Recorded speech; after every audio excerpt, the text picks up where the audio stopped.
So allow me to clear a few things up for some folks. In the last video we did, it was about wet milling antique muzzleloading propellant, and we found we were able to get pretty much Goex performance a little slower in 12 hours worth of wet milling. And I had a bunch of people leave me comments saying, well, you got Goex performance in 12 hours, man. That's great. Why do you sound bummed? What's your problem? This is bitching. Well, our objective, our mission statement here at Everything Black Powder is we want the highest quality, best performing sporting grade muzzle loading propellant that we can possibly make.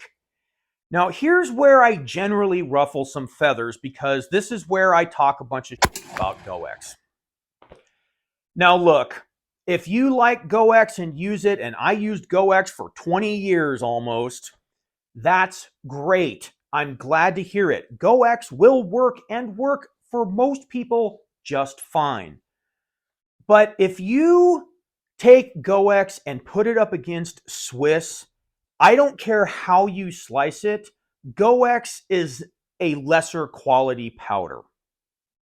I'm sorry, it just is. Now, I understand that for some people, the particular circumstance that you're using your powder in might not matter. You might not need to spend the extra $10 or even $20. I think Swiss is expensive, and I understand. But you might have a particular circumstance where it doesn't matter. One that comes to mind off the top of my head is cowboy action shooting.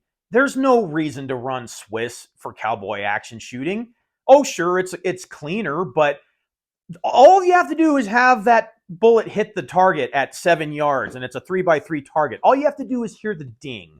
So more power and cleaner burning probably isn't going to get you much. So again, I understand there are particular circumstances where you might not need a higher quality powder. And if that's the case, again, that's fine. But if you put Swiss up against Goex, you will find that Goex is a lesser quality. I don't care how you slice it.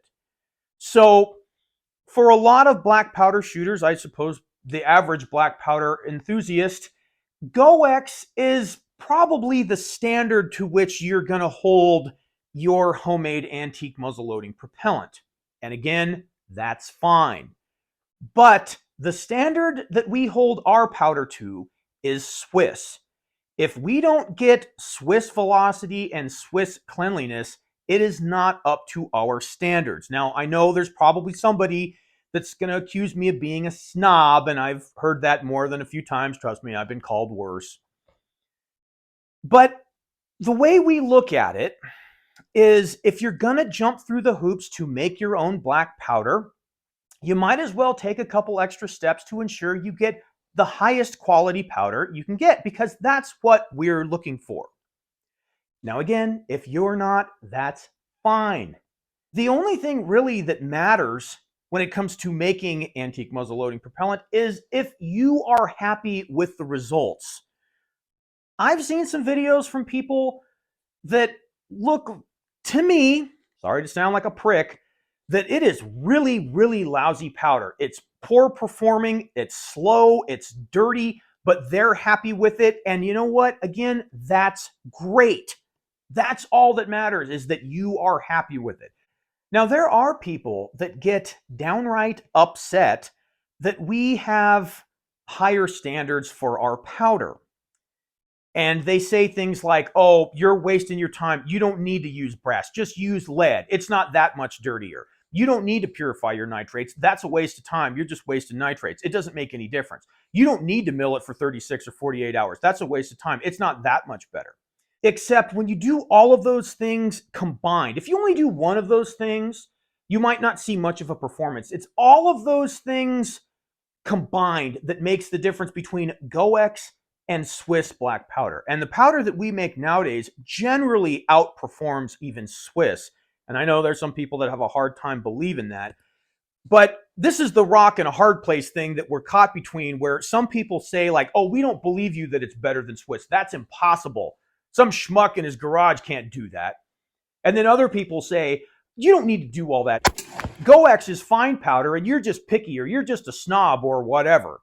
So really, it boils down to whatever powder it is that you like, that you're shooting for, then shoot for that. No pun intended. Strive for that.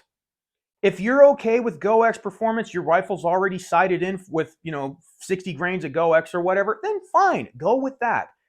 But the standard that we hold our black powder to is Swiss. If we do not get Swiss quality, velocity, and cleanliness, then it's not up to our standards.